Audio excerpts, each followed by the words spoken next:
She held her child close, preparing for death, but woke as a man warmed them both. Xaerus was silent, not the peaceful kind, but the kind that followed extinction, the silence that only came after everything had ended.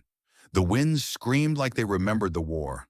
They cut through the broken remains of once mighty machines, now buried in snow and regret. The terraforming domes had collapsed long ago. Towers lay on their sides like toppled bones. No birds, no beasts, only snow and ruin. And amid this desolation, two figures moved slowly across the ice.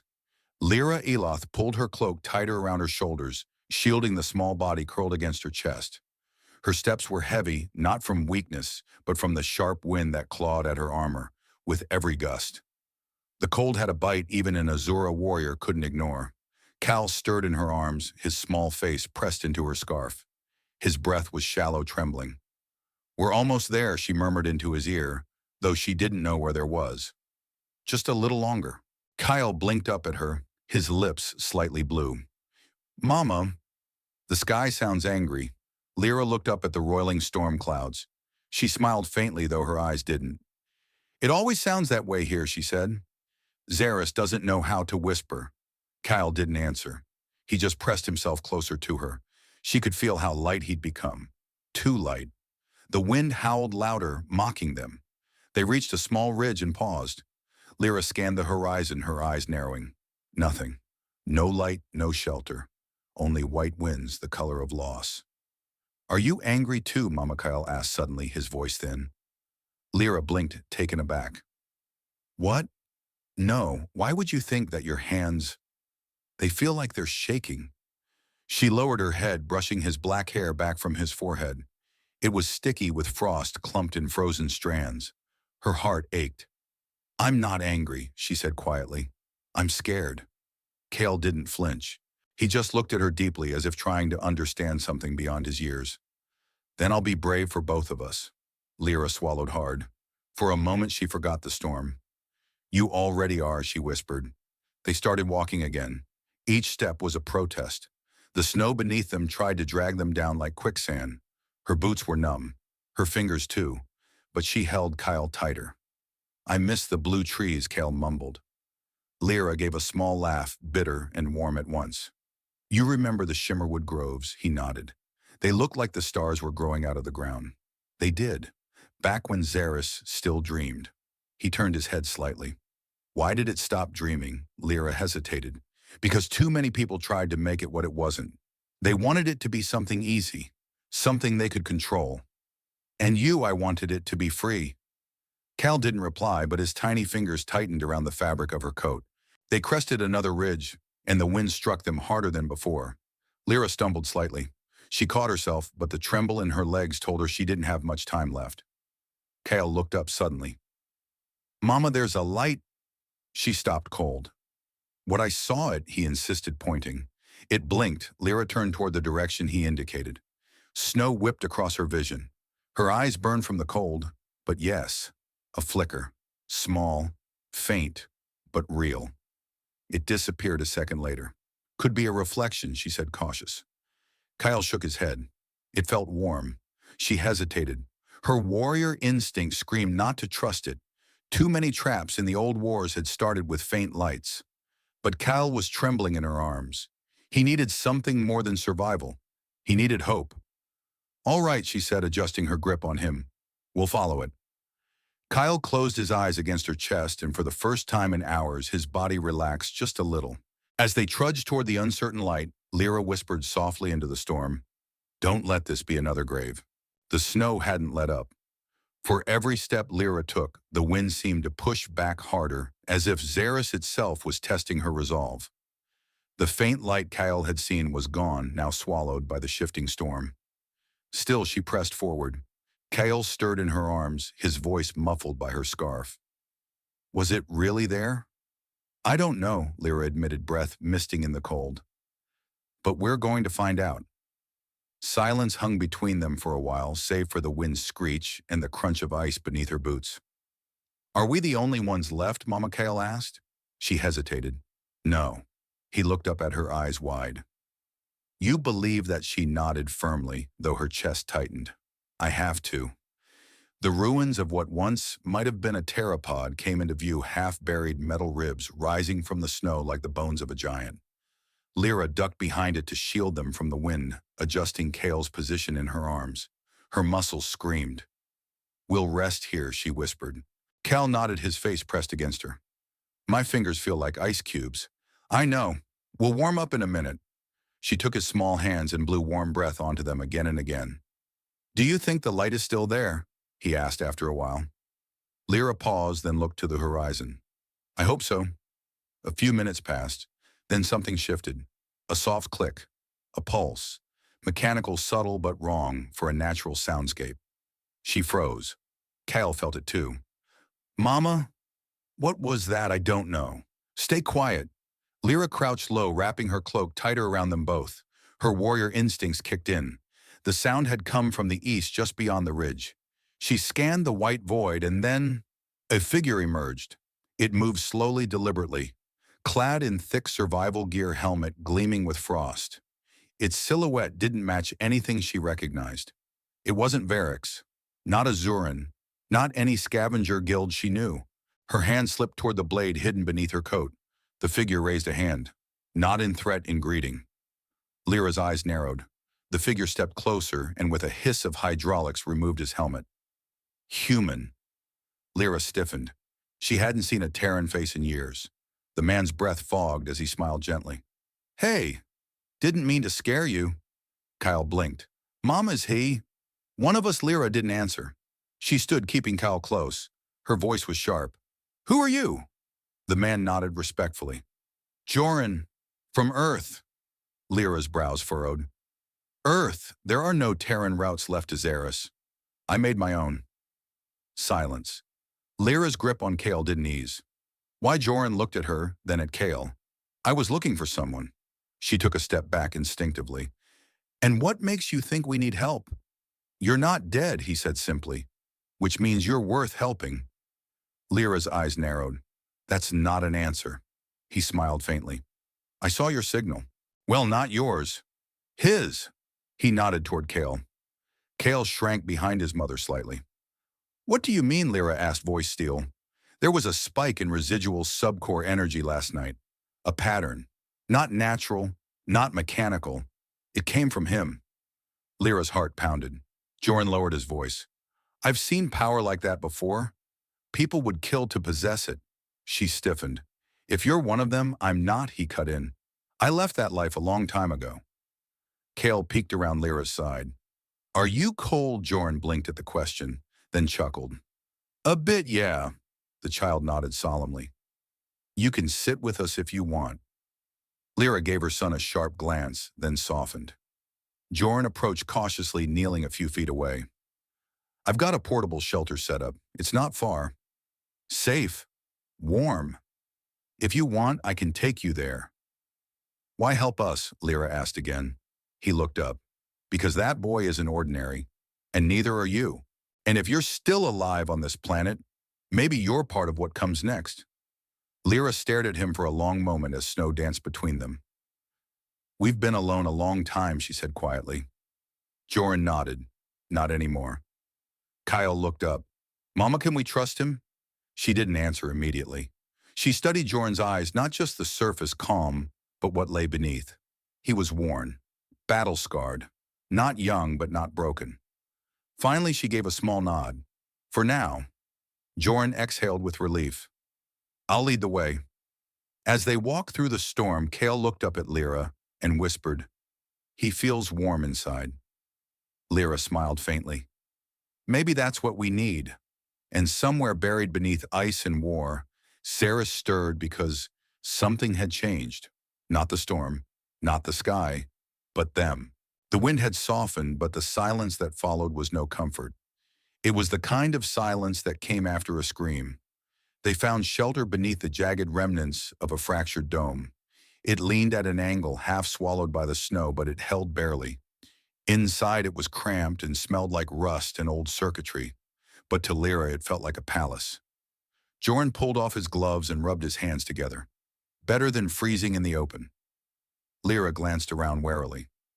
"Better doesn't mean safe." He nodded. "Nothing on Xaerus is safe." but we can make it survivable.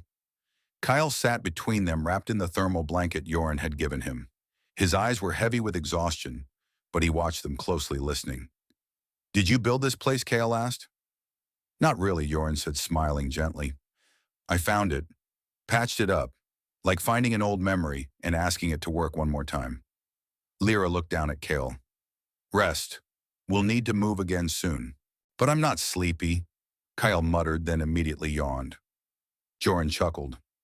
"He reminds me of someone I used to know." Lira shot him a look. "Don't try to charm me. I wouldn't dare," he said, raising his hands. "Azura mothers aren't known for their patience." That made Kael smile for the first time in days. "Mama's strong." I can see that, Yoren replied, then turned serious. "And tired." Lira didn't deny it. They passed the next few hours in shifts, one resting, one keeping watch. Yoren showed them how to trap warmth in the corners of the shelter using old thermal plates. He boiled a small canister of water over a makeshift flame. "It tastes like metal," Kael said after sipping it. Yoren shrugged. "Better than snow," and regrets. Later, as Kael dozed, Lira sat beside Yoren, her blade across her lap. She watched her son sleep for a moment, then spoke quietly. "He hasn't cried once." Yoren followed her gaze. "He doesn't need to. You do it for both of you." She didn't respond. Just sat there, eyes on the boy who'd been too strong for too long. "You're good with him," Yoren added after a pause. Lira's voice was flat. "I had to be. I didn't mean that as a compliment or a critique," he said. "Just observation. I didn't ask for help. You didn't. But you didn't refuse it either." Silence returned.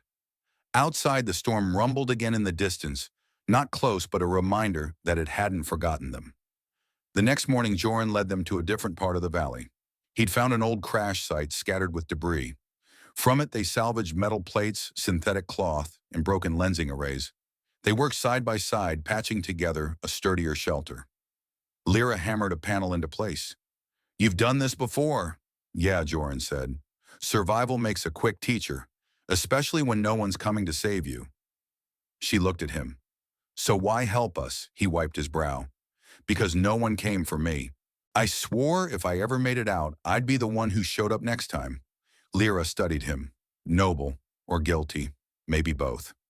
As evening fell, the three of them sat beside a newly built fire pit, smoke curling lazily through the broken roof. Kael poked at the embers with a stick. "Yoren, yeah, kid, you won't leave us, right?" Yoren blinked. "What makes you ask that? People do.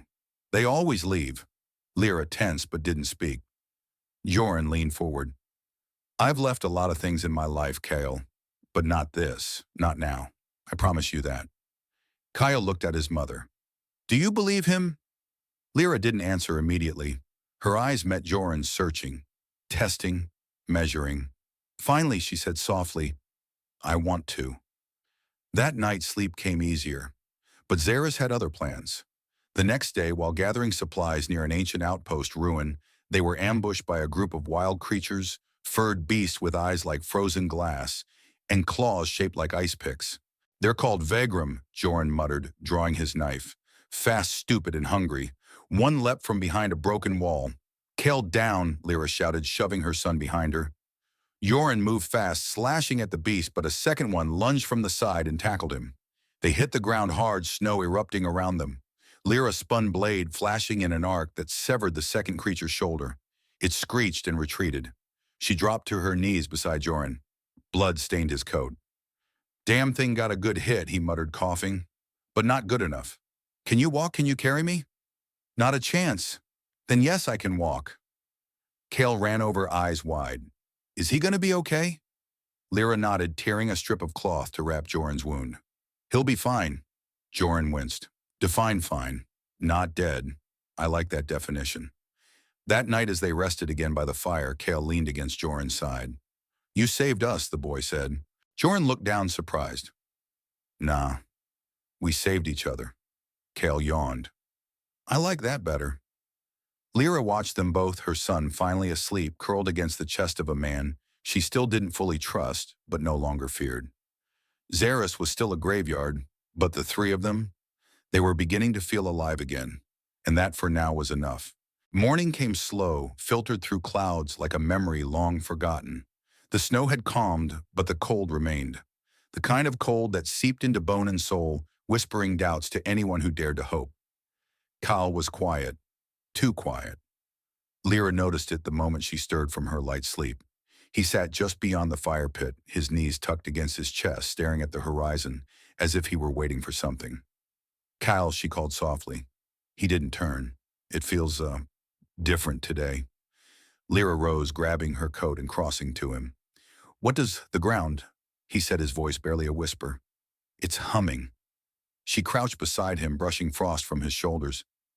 Maybe you're just cold. He shook his head. No, it's like it's talking to me. Lira exchanged a glance with Joran, who was rummaging through a salvage pile nearby. He froze at the boy's words, then slowly straightened. What kind of talking? Joran asked, his voice cautious. Kael finally turned toward them. I can feel it. Under us. Something's moving. Not like a creature. Like energy. Joran moved toward them, wiping his hands on his coat.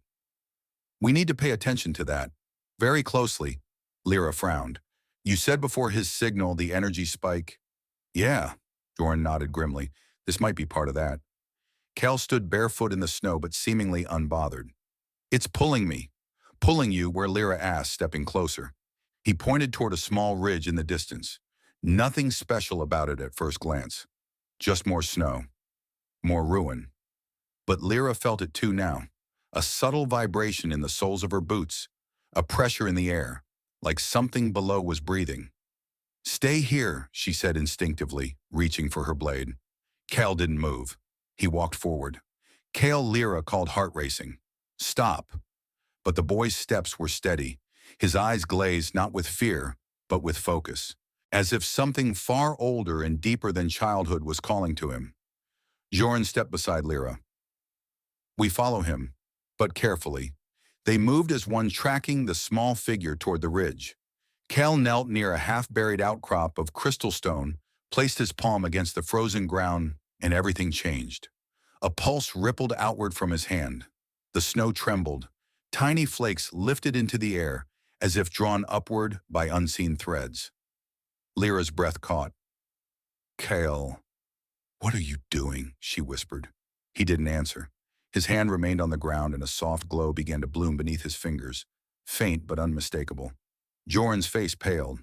That's not possible. What isn't? Lira snapped. This energy, it's not just residual. It's alive. The planet, it's responding to him. Kael slowly opened his eyes, his voice distant but calm. It's not dead, Mama.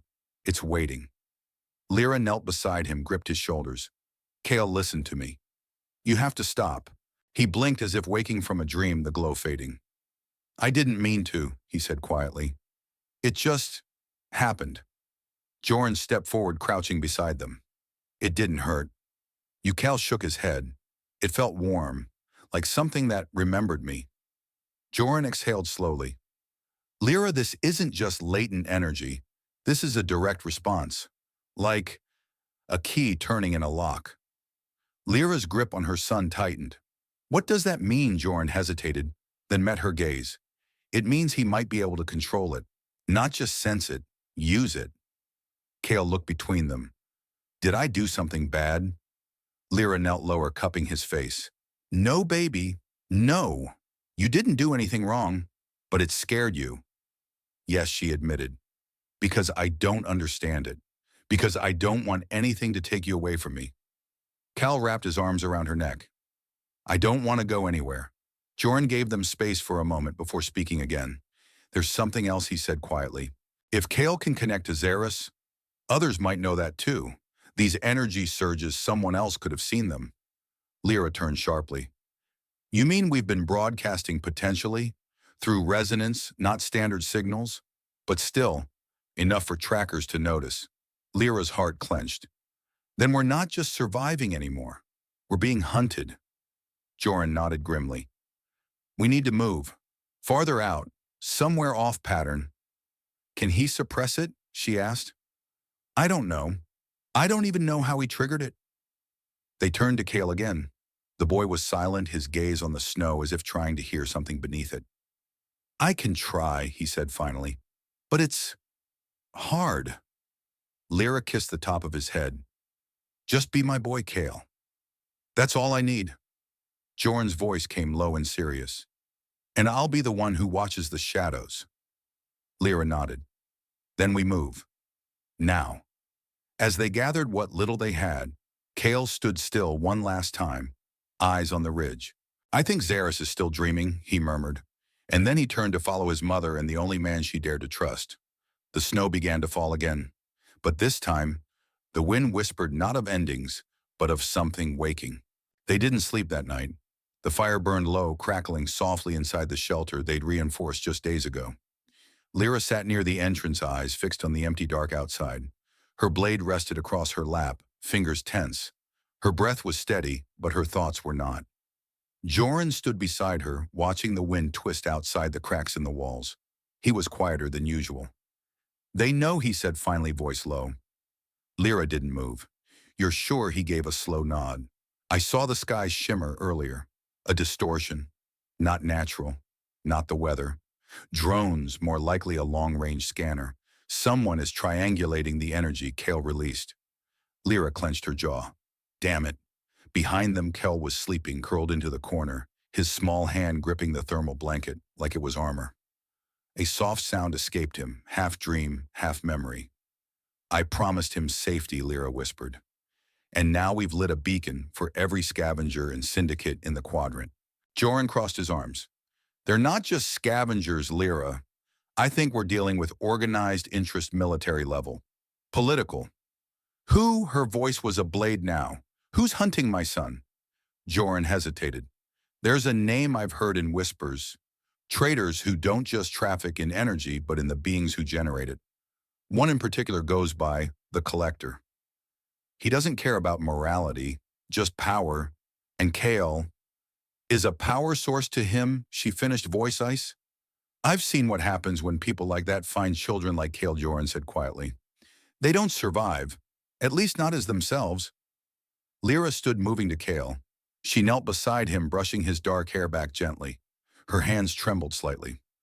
I won't let that happen. Jorn didn't respond at first. Then we need to disappear. Now. We've moved 3 times in 2 weeks, and they still found us. Lyra's eyes flashed. Then we go dark. No trails. No heat. No light. No energy pulses. We become shadows. Not easy on Xaerus. She stood slowly. Nothing worth protecting ever is. As dawn broke, the 3 of them were already packed. Kael, still groggy, was unusually quiet as he trudged through the snow at Lyra's side. Where are we going now? He asked softly. Lyra looked down at him. Somewhere the bad people can't find us. Will they come soon? Yes, she answered honestly. Kael stared ahead. Then I'll try not to glow. Jorn chuckled under his breath. Good plan, kid. They headed west toward jagged ridges and fractured plateaus where old mining tunnels offered cover. The terrain was treacherous, but it gave them the anonymity they needed. As they hiked, Lyra turned to Jorn. How long until they reach our last camp? If they were scanning last night, he said grimly. Hours, maybe less. And how long until they catch up? Jorn hesitated. That depends on how much Kael shines. Kael looked up from between them. I can feel them now. Lyra stopped in her tracks. But Kael turned slowly. Behind us.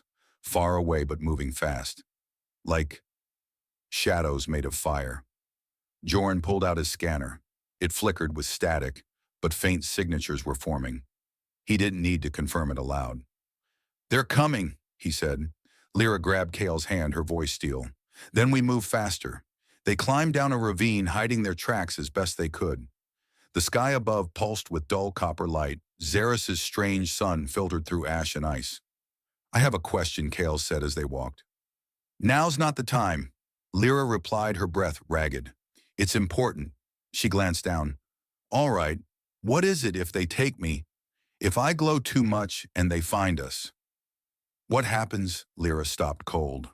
Her heart clenched. She dropped to one knee, looking her son in the eyes. That won't happen. But what if it does? Jorn watched from a distance, silent. Lyra took a deep breath. If they take you, I will burn every star they've ever touched. I will tear open the sky. Kael looked at her small and still and simply nodded. Okay. They moved on. When night fell again, they made camp beneath a slab of collapsed metal, once a section of a terraforming pylon. Jorn and Lira set perimeter markers crude but effective. The cold pressed in from all sides. Jorn stared into the fire. They'll be on us soon. Lira sharpened her blade. Then let them come. We won't win a fight if they bring firepower. I'm not planning to fight. Jorn turned toward her. Then what I'm planning to vanish, she said, with Kael. And if that fails, she met his eyes. Then I end it my way. Jorn didn't flinch. I'll help you do it. Lira gave a small nod. I know. Kael stirred in his sleep, and outside in the broken silence of Xaerus, the hunters closed in, drawn by the light of a child who didn't yet understand the cost of being born different. But Lira did, and she would make them pay for every step they dared take toward her son. The storm returned with vengeance. Not a warning this time, a promise.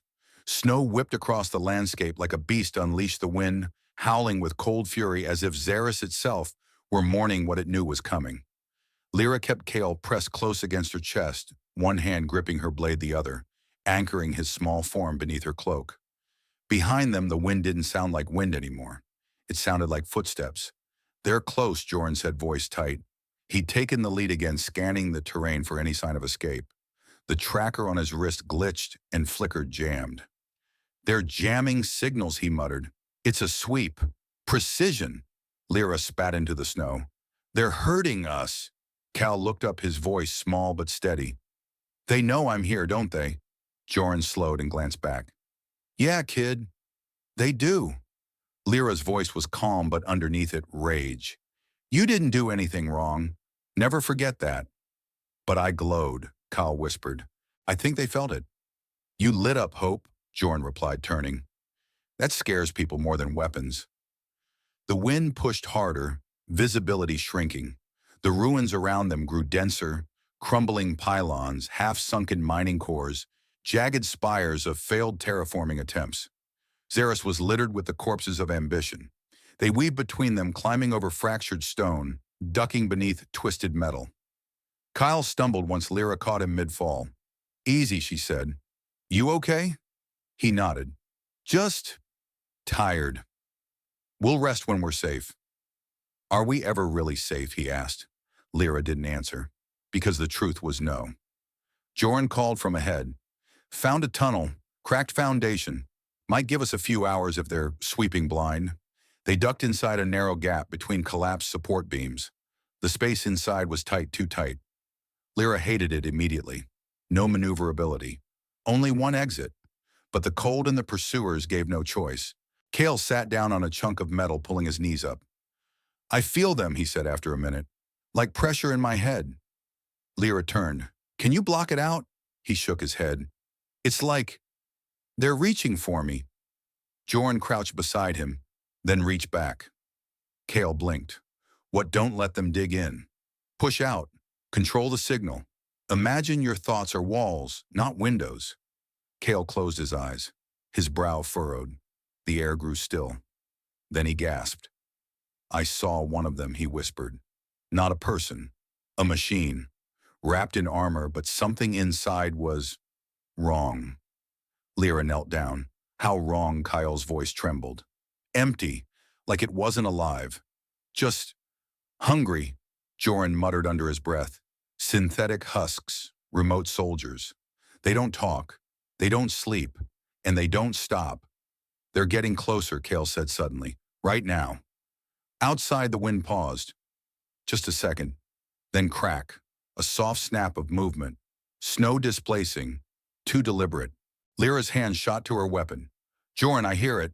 He moved silently to the entrance of the tunnel, peering through a narrow gap. Two shadows. Southeast ridge. Moving slow. They're searching. Kael's breathing quickened. Lira wrapped her cloak tighter around him. You need to be still, baby. Like stone. Kael nodded quickly, burying his face against her chest. Jorn turned back. We can't stay here. Once they send in aerials, we're trapped. Then we move now, Lira said. Jorn hesitated. We'll be exposed. We're already exposed. She stood lifting Kael into her arms again, stronger than she felt. Led the way. The storm didn't let up as they emerged. Instead, it intensified as if it too wanted to see how far they could run. Visibility dropped to meters. Snow slashed across their faces like razors. But they ran anyway. Every crunch of their boots echoed like thunder. Then behind them, a sound that made Lyra's stomach twist. A mechanical screech. Unnatural. Cold contact, Joran growled. One coming fast, flanking from the right. Lira spun, shielding Kael with her body. The figure emerged from the snow, tall, armored, faceless. Its movements weren't human. No hesitation, no breath, just purpose. Go, Lira shouted. Get Kael out. Joran hesitated. I'm not. Now he grabbed Kael, pulling the boy gently from her arms. Hold on, kid. Kael looked back at her. Mama, go. The wind swallowed his voice. Lira turned to face the approaching shadow. Her blade gleamed in the frozen light breath steaming around her like smoke from a furnace. The thing lunged and she met it mid-charge. Metal clanged against steel. Sparks flew. Lira grunted as the impact forced her backward, heels skidding in the snow. She spun, ducked low, slashed upward. The edge of her blade caught beneath its arm joint, and with a brutal twist she tore it free. The creature staggered but didn't stop. Great, she muttered. They got upgrades. She feinted left, then drove her blade into its side. This time something sparked inside. The thing jerked, then fell twitching. She didn't wait for confirmation. She ran. She found Joran and Kael half a click ahead, crouched behind an outcropping. Joran raised his rifle as she approached, but dropped it the second he saw her. You made it.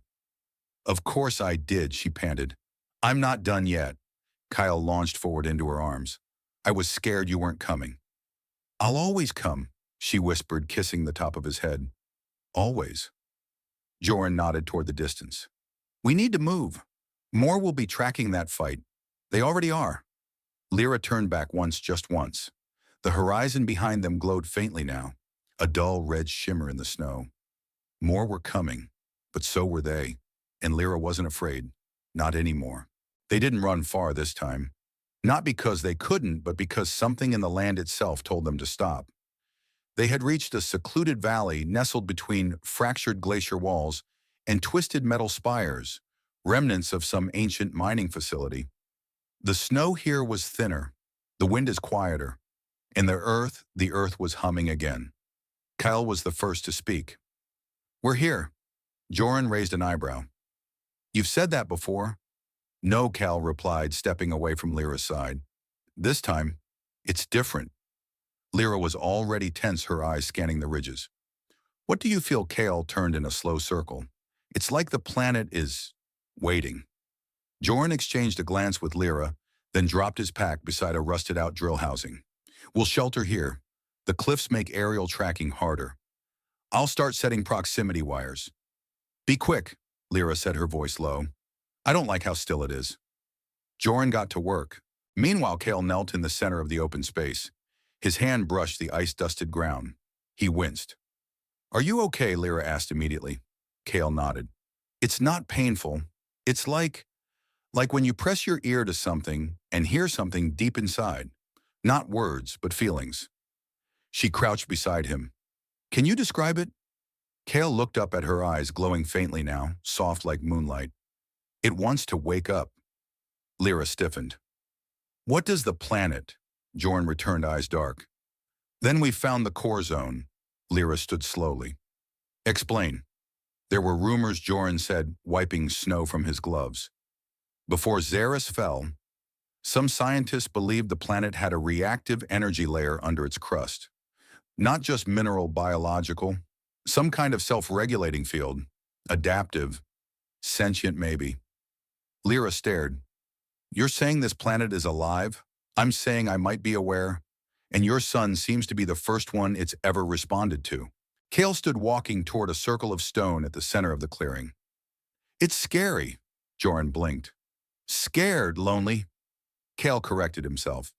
It's been alone for a long, long time. Lira stepped toward him. Is it dangerous? Kael didn't answer right away. Then he said softly, It could be. Joran exhaled. So the energy, it's not just power, it's memory, legacy, rage, survival. Kael placed both hands on the ground. The snow beneath his palms melted instantly, revealing glowing veins of silver and blue crystal. Light pulsed outward like a heartbeat. Lira dropped to her knees. Kael, I'm okay, he said calmly. It knows me now. Joran crouched beside them, eyes wide with realization. He's not drawing energy. He's synchronizing. Lira stared at her son, at the boy who had once been weak and freezing in her arms, and now stood surrounded by light, still a child, but also something more. Kael opened his eyes. It's calling to other places, beneath the mountains, the valleys. It's all connected. You're activating the entire network, Joran whispered. This isn't a core, it's a grid. Kael nodded. It was sleeping, but not broken, just forgotten. Lira pulled him back gently. You need to stop for now. You're still just a child. Kael looked up at her, eyes tired. I don't think I'm just that anymore. Joran turned to Lira, his expression grim. If I felt this from orbit, someone else did too. More enemies will come. Not for you, for what's under us. And for him, Lira said, pulling Kael close. They'll come for him first. Joran nodded. And we won't be able to stop them by hiding anymore. So what do you suggest? We learn how to fight like the planet does. Subtle, strong, coordinated. Lira looked down at Kael, brushing ice from his cheeks. Is it really speaking to you? Kael leaned into her touch. It doesn't use words. It uses feelings. And I think it's sad. Joran paced now, thinking out loud. If we can find an access point to the grid, one that predates the collapse, we might be able to reroute the flow. Mask the core, shield Kael, or weaponize it, Lira said coldly. Joran looked at her. I'm not suggesting we do that, she continued, but we have to assume the enemy will. Kael suddenly turned sharply, his face pale. They're close again. Joran went still. How many? Kael shook his head. I can't count them all, but I can feel their minds. Hollow, hungry, like broken reflections. Synthetic operatives, Joran muttered. Remote linked. That's how they're moving so fast. We can't outrun them, Lira said. Not anymore. No, Joran agreed, but maybe we don't have to. Kael looked up at them. What do you mean? Joran turned to the center of the clearing, the circle of exposed crystal Kael had activated. We teach the planet to protect itself. Lira's brow furrowed. That's not science. That's madness. Joran shrugged. So was surviving this long. But here we are. Kael stepped forward, holding out his hands. I'll try. Lira's heart caught in her throat. Kael, he turned back, smiling gently. You said it yourself, Mama. I'm not a weapon. I'm a key. Lira knelt before him, resting her forehead against his. Then promise me if it hurts you stop. No power is worth you, Kael whispered. You're my power. Then he stepped into the circle, and the world began to tremble. They didn't get much time. The rumble beneath their feet had barely faded when the sky above cracked with static. The clouds tore open like a wound, not from nature, but from the descending fury of machines. Lira saw at first streaks of light slicing through the upper atmosphere, followed by the low-pitched scream of drop engines. No ceremony, no delay. They found us, she said grimly. Joran stepped to her side, tightening the straps on his armor. Full tactical formation. They're not just tracking anymore. They're committing to extraction. Lira's eyes narrowed. They want Kael. Kael stood inside the glowing circle of the planetary grid. His hands trembled as tendrils of energy rose up around him like mist. They're angry. Not just the machines, the ones controlling them. Can you shut it down? Lira asked, moving to him. Kael shook his head. It's not just mine anymore. The planet's awake. Joran's scanner buzzed with an urgent whine. 20 hostiles, approaching from 3 vectors. Full armor. Energy weapon signatures are active. He paused, grimacing. And they're not just here for recon. They're coming to take him by force, Lira muttered. The wind howled as the first dropship screamed overhead. Kael flinched, eyes glowing brighter now. It's coming through me again. I can feel it rising. Lira crouched beside him. Kael, listen to me. You do not have to fight them. His jaw clenched. But if I don't, You'll both die. Joran knelt beside them. No one dies today. The roar of thrusters was replaced by the thud of boots on snow. Shadows moved between the fractured spires. Synthetics. Armored. Cold. Positions, Lira called. Joran nodded, drawing his blade. We buy time, no matter what. Kael stood, small hands clenched at his sides. No. I think I can do more. Lira turned sharply. Kael, no. But it was already too late. The energy grid beneath him pulsed outward in concentric waves. Crystal veins around the valley lit up like constellations. The snow hissed and melted in perfect circles. Then silence. The enemy stepped into the clearing. They moved in unison, 30 or more. Their armor was matte black, marked with untraceable sigils. Weapons drawn. Their leader, taller than the rest, stepped forward. He didn't speak. He didn't need to. His helmet focused on Kael, and the moment it did, Kael raised his hand. A surge of force exploded from the circle. The air itself seemed to bend, light warping, as if the boy had punched a hole through space. Several of the soldiers were thrown off their feet, slammed into the cliff walls. Lira pulled Kael back instinctively. Stop! You'll tear yourself apart. Kael looked at her, eyes wide. I didn't even try. The leader raised a gauntlet. A beam of crimson light arced toward Kael. Lira threw herself between them, raising her blade, deflecting it just in time. Sparks exploded. The impact sent her staggering back. Joran, she shouted. I see him! Joran charged forward with a shout, slamming his blade into the first synthetic's chest. Sparks flew. He spun, dodged another, then plunged a dagger into the next neck joint. 2 down. But more came. Lira leapt into the fray, her blade dancing in deadly arcs. She wasn't fighting for glory, she was buying Kael seconds. Every movement was desperate precision. Kael screamed again as the grid surged. This time the ground cracked. A low hum vibrated through the valley like the planet itself was growling. The leader raised both arms, now calling in an airstrike. Lira saw the signal light flash on his wrist. No, she shouted. Kael's glow intensified, too bright. The air shimmered. The enemy's guns began to overheat, steaming in their hands. One synthetic fired, and the plasma bolt curved midair and missed entirely. Joran tackled the nearest one, slammed it into the ground, and wrenched the weapon free. Lira shielded him. But Kael wasn't shrinking anymore. He was stepping forward.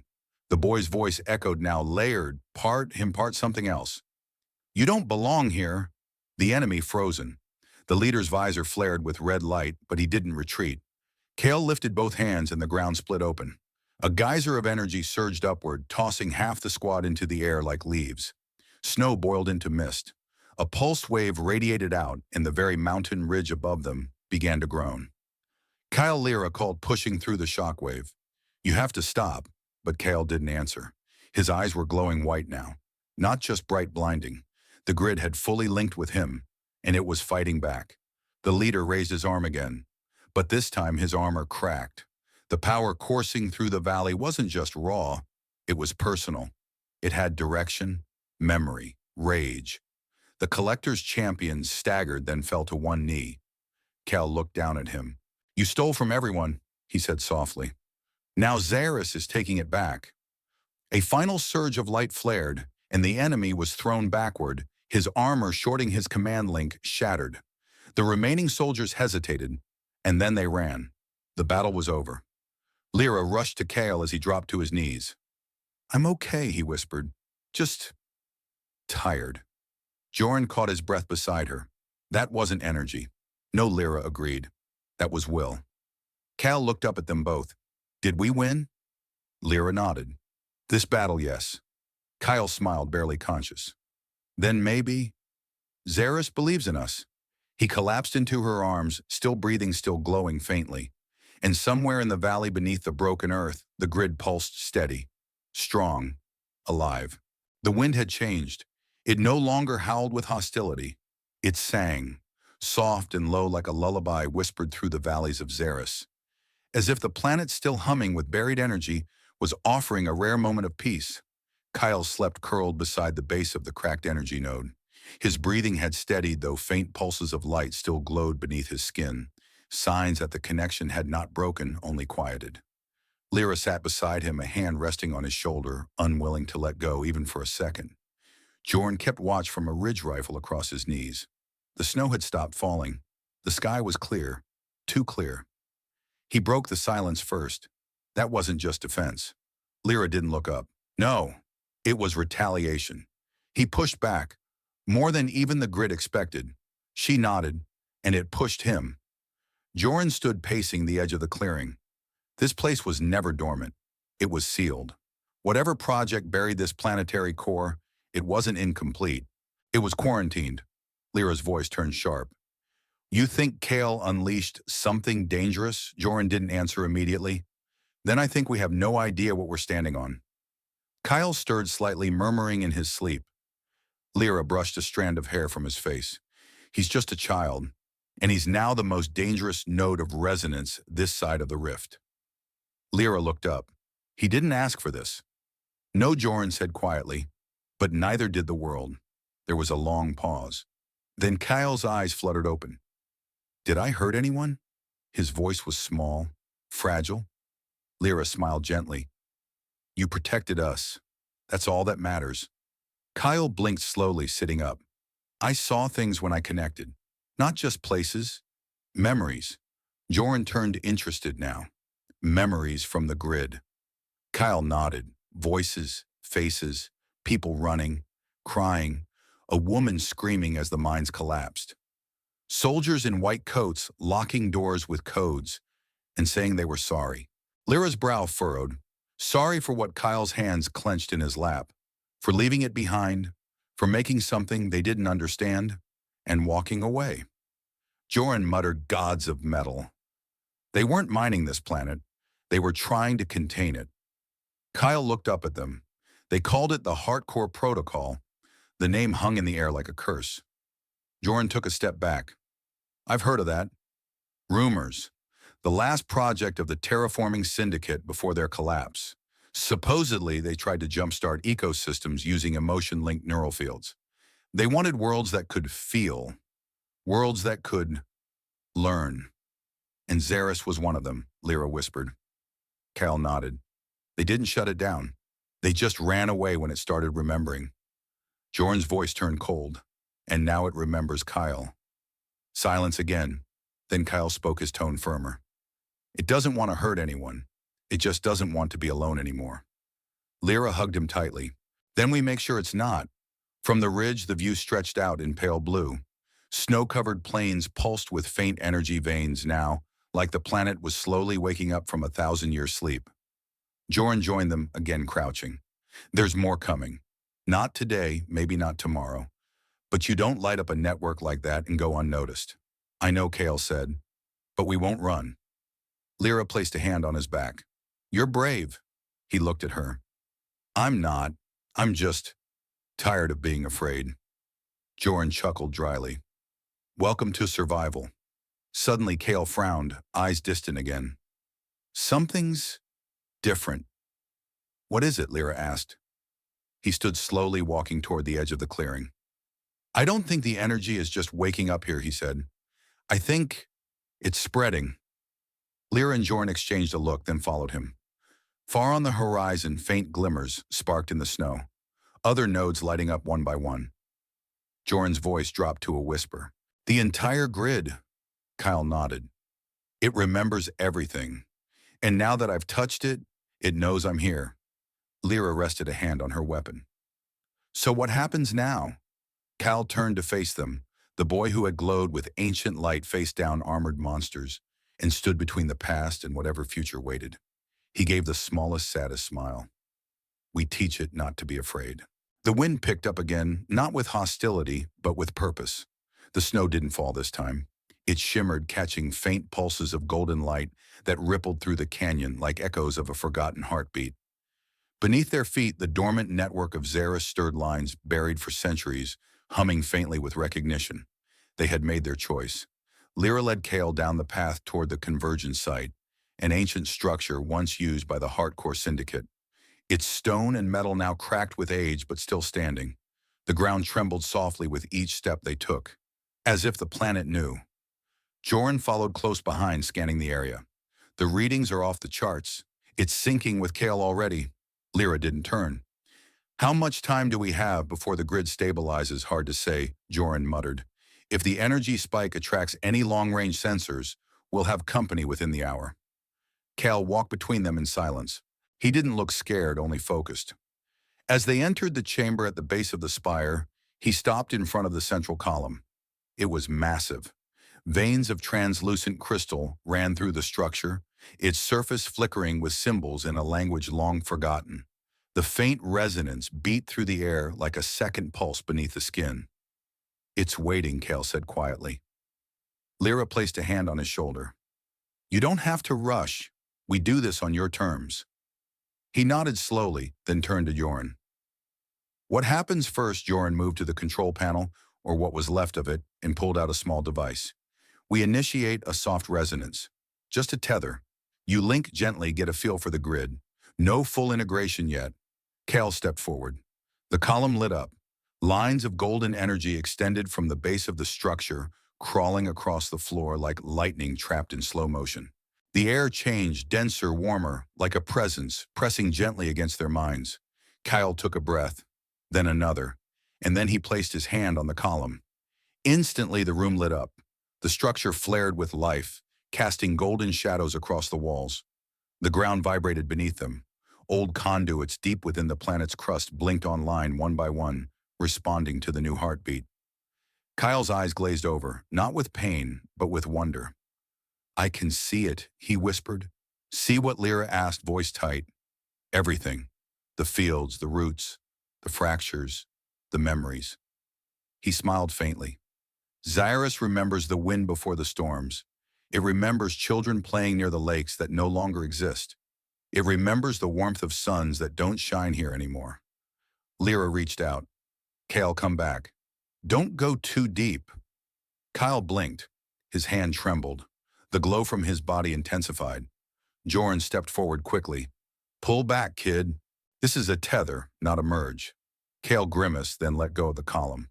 The light dimmed slightly. The room steadied. He stumbled backward. Lira caught him. "You all right?" she asked, kneeling. Kael nodded, panting. "It was beautiful, but loud." "You connected deeper than we intended," Joran said. "The grid reached for you." "It knows I'm willing now," Kael murmured. Joran adjusted the device. "We're ahead of schedule. We'll need to reinforce his biofield if he's going to do this again." Lira stood. "No more tests tonight. He needs rest." Kael shook his head. "I'm fine. I want to help. I can feel it asking me." Lira held him close. "You'll help, but not at the cost of yourself." Suddenly, Joran's scanner beeped. He looked at the readings. His face hardened. "What is it?" Lira asked. Joran showed them the display. "We're not alone." Above them, the old relay tower flickered. A soft ping echoed down the cavern. Kael looked up slowly. "They're coming." Joran cursed under his breath. "We lit a beacon when he touched the core." Lira moved between them. "Then we prepare." Kael stepped forward again, placing his hand once more on the column, this time slower, more deliberate. "What are you doing?" Joran asked sharply. Kael's voice was steady. "If they're coming, I won't hide. I'll show Xaerus that I'm not afraid." Lira's eyes widened. "Kael." The glow returned, not blinding, but controlled. The ground pulsed once. Then again. Across the valley, long dead towers blinked to life. Buried defenses, automated subnodes, relay bridges, all ancient parts of the hardcore lattice awakened. Joran stared at the scanner. He just activated planetary defenses. Kael opened his eyes, golden and calm. "They won't hurt anyone," he said. "Not unless they try to take me again." Lira knelt beside him, speechless. Joran turned toward the entrance. "Then let them come." And as the sun broke over the horizon, Xaerus, for the first time in generations, stood ready to defend itself. The pulse beneath Xaerus deepened. By dawn, the skies had shifted color, not from storm, but from convergence. A pale aurora hung above the convergence spire, not natural, but not entirely artificial either. The planet was listening, responding, awakening, and somewhere deep in its crust it was choosing.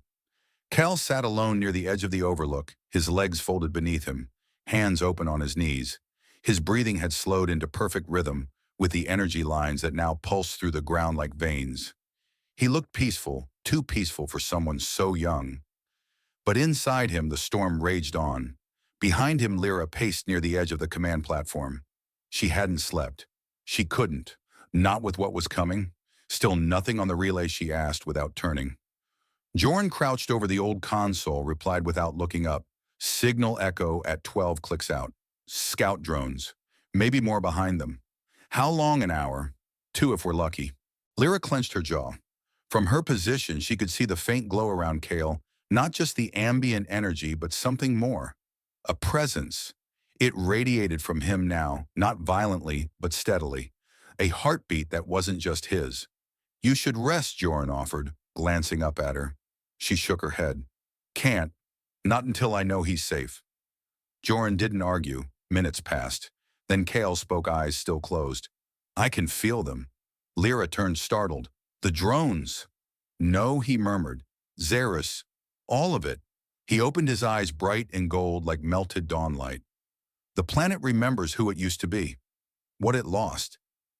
Lira walked slowly to him, crouching at his side. And what about you? Kael blinked. I remember too. She brushed a strand of hair from his face. What do you remember, Kael? He hesitated. You singing to me in the shelters, the warmth of your hands, the way you used to paint stars on the walls. Her breath caught. But I also remember things I shouldn't, he continued. Like where the core fractures are buried, where the lattice thins, the names of places no one's spoken in centuries. Jorn stepped closer, keeping his voice low. That's the grid. It's not just knowledge, it's history. The planet is speaking through you. Kael stood slowly. It doesn't want to die, it's just tired. Lira held his hand tightly. So are you. I'm not afraid, he said. I just don't want to lose myself. You won't, she said firmly. Not while I'm here. For a moment, no one spoke. Then Kael turned toward the valley. They're closer now. A low hum vibrated through the ground, not threatening but present. The ancient defense grid activates beneath their feet, powered not by machines but by Kael's presence. Jorn looked down at the old display, reading spikes in kinetic shielding. The planet's putting up a dome. Kael nodded. I asked it to protect us. Lira smiled faintly. You're giving orders to a world now. Kael looked at her. No, we're working together. He took a slow step toward the central platform. The spire shimmered at his approach. Then he stopped. They'll try to breach. They'll come for me again. Lira drew her sidearm. Then let them try. Jorn moved to the storage crates, pulling out a short-barrel repeater and a charge pack. This place is defensible, and now, reactive. Kael frowned. I don't want anyone to die. Lira placed a hand on his shoulder. Neither do we, but if they try to take you, they won't. He walked to the spire and placed his palm against it again. This time the glow didn't flare. It folded into him a silent agreement, a pact. Suddenly the wind outside shifted. The three of them looked up toward the horizon. A ripple moved through the snow, not a storm, not weather but a distortion. Stealth fields. Kael's eyes narrowed. They're cloaked. 33 of them. One command ship behind the ridge. Jorn's blood ran cold. You can see that Kael didn't answer. He just breathed.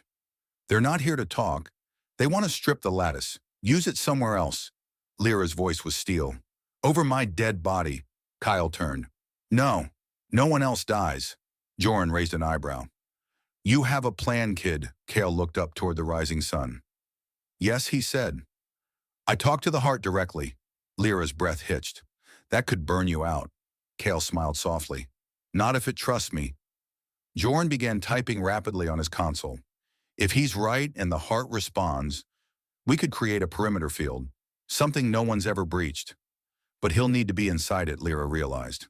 Kael looked at her, his face calm. You'll be right outside, he said. She didn't move for a moment. Then she stepped forward and pulled him into her arms. You are everything good in this world, Kael, she whispered. Don't let them take that from you. I won't, he whispered back, because I'm not alone. As he stepped away, the air grew warmer. The shimmer grew stronger with each step he took. Xaerus was listening, and Kael was becoming its voice. They came just before the second sun crested the ridge. Shadows, shimmer-cloaked, dropped from the sky like burning spears. 33 in all, just as Kael had seen. Their armor was sleek, their weapons humming with particle disruption fields. These were not scouts. They were harvesters, trained ruthless, precise, and they were headed straight for the convergence chamber.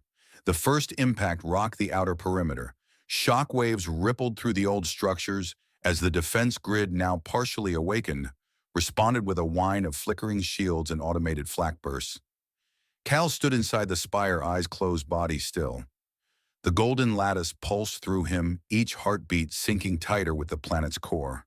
He felt the pain of the soil, the anger in the roots, the exhaustion in the stone. But beneath it all, he also felt something else: hope. Distant, flickering, but real. Outside, Lira fired 2 shots into the lead intruder. The first bounced off his shield. The second caught him between joints enough to stagger. She didn't wait for him to fall before spinning into cover. "Joran, left flank," she barked. Already on it, the former energy hunter dropped behind the relic barrier wall, firing controlled bursts. His repeater whined as it vented heat. "They're coordinated. They know the terrain. Doesn't matter," Lira grunted. "They're not getting to him." The attackers pressed hard. Bolts of plasma hissed past them, chewing up stone and ice alike. One drone slipped through the shield aperture, only to be vaporized the moment it neared Kael's inner radius. The lattice had drawn a line. Joran ducked low and reloaded. Kid's powering the grid with his own biofield. "He's a living capacitor," Lira shouted back. "Then we hold until he's done inside the spire." Kael's breath grew shallower.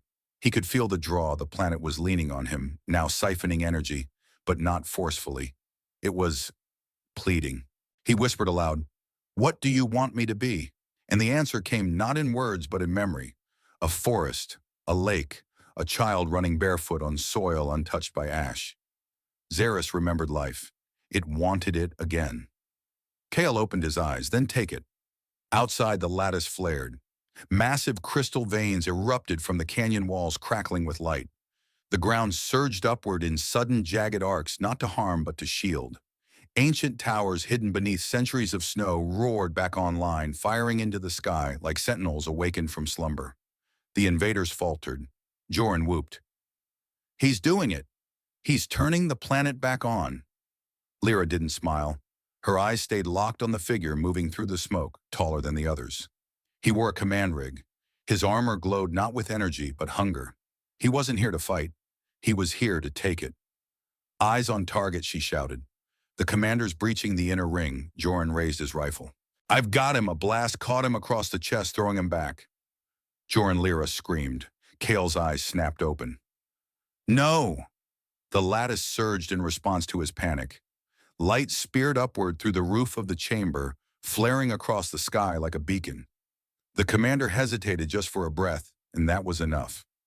Lira lunged from cover, firing a full clip as she ran. The commander raised his shield, deflecting most of it, but not all. A bolt scorched across his shoulder, forcing him to retreat 2 steps. "I told you," she growled, standing over Joran's fallen body. "You don't touch him." The commander narrowed his eyes. "He's not a boy. He's a conduit. You're wasting him." Kael stepped from the spire. The glow around him now burned like a sunrise, steady, controlled. "He's not yours to waste," Kael said, voice quiet but unwavering. The commander's rifle lifted. "Then die with your planet." Lira raised her weapon, but Kael raised his hand, and the ground answered. From beneath the snow, the roots of ancient trees, long dead, erupted like tendrils of glass and light. They coiled around the commander's legs, then chest, then arms. He screamed, firing blindly, but the planet silenced him. He disappeared into the earth with a final shuddering roar. Silence. Then only the wind. Kael dropped to his knees. The light faded from his eyes, but not completely. It stayed like a heartbeat. Lira rushed to his side, holding him. "Kael. Kael, stay with me." He looked up at her, pale but alive. "Did it work?" She smiled through tears. "It did."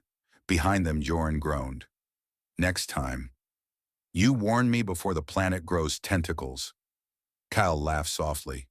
Joran coughed. "Kid, remind me never to bet against you again." Kael looked to the horizon. "This isn't the end." "No," Lira said. "But for the first time, it's not the end of us." And above them, Xaerus pulsed, not dying, but breathing. The snow was falling again, slow, weightless, like the planet exhaling for the first time in centuries. They had moved back into the shelter above the convergent spire, a small dome built into the rock face. What remained of the enemy forces had either fled or been swallowed by Xaerus itself, no longer welcome on soil that now had a voice of its own. Jorn sat beside a solar heating coil, shirtless, his side wrapped in old field bandages. He winced as he adjusted. Next time, he grunted, someone else can be the bait. Kael smiled faintly from across the room. He sat with his legs curled beneath him, palms open, tracing the lattice energy that still hummed softly in his chest. You were very loud bait, Kael teased. That's part of the charm, Jorn replied. Get the bad guys to look at me while you work planetary miracles. Seems fair, Kael said. Lira stepped into the chamber with a steaming tin of broth in each hand. Less talking, more eating. You both need fuel. Jorn took his cup gratefully. And here I thought you were all steel and fire, Lira replied. But I can multitask.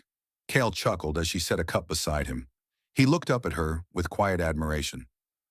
You're different, he said. She paused. How Kael tilted his head. Not in a bad way, just softer, but stronger. Lira didn't answer right away. She sat down beside him, staring out the curved window where snow drifted over the valley. I used to think I had to be cold to survive, to protect you. You still do, Kael said. Lira nodded. But maybe protection doesn't always have to look like a weapon. A beat passed. Kael's eyes dimmed slightly, the glow receding to a quiet pulse in his collarbone. The planet's quieter now. Not gone. Just resting. Jorn looked over. Is it? Healing, Kael nodded. It's trying, but it needs more than power. It needs memory. Memory, Lira echoed. Kael placed his hand against the floor. Xaerus was alive because people lived here, felt things, built homes. I sang songs. It doesn't just want energy. It wants life again. Jorn leaned forward. You saying it wants settlers? Kael looked thoughtful. Maybe not settlers. Family. Lira rested her hand on Kael's shoulder. Then we give it to them. The fire crackled quietly. Outside, light shimmered across the distant ice shelf, painting the horizon in colors they hadn't seen in years. Blues with warmth, golds with depth. Signs of balance returning. Kael broke the silence. I had a dream after the battle. Lira turned. What kind of dream I was walking? Not like me. As something older. I saw forests, cities in harmony with sky and stone. And I heard a voice not like speech but like feeling. It said, what is broken remembers, but only love rebuilds. Jorn whistled low. That's either prophecy or poetry. Kael shrugged. Maybe both. He looked down. But I'm scared. I don't know what I'm becoming. Lira didn't hesitate. She pulled him close. Whatever you become, Kael, you'll always be my son. He leaned into her. Even if I don't stay human, you'll stay ours, she whispered.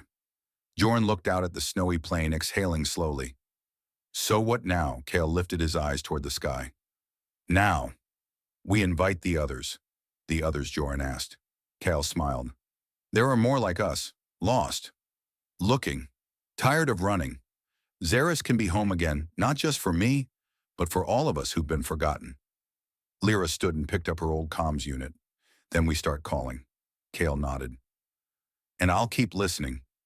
They stood together as the sun rose higher, the real sun no longer hidden behind ash or storm. The air still bit with cold, but it no longer stung. Jorn raised his cup. To the last light, Kael shook his head gently. To the first. And the wind carried his words across the valley like an oath. The antenna rose from the earth like a spire reborn. Kael stood beside it barefoot in the snow that no longer felt cruel.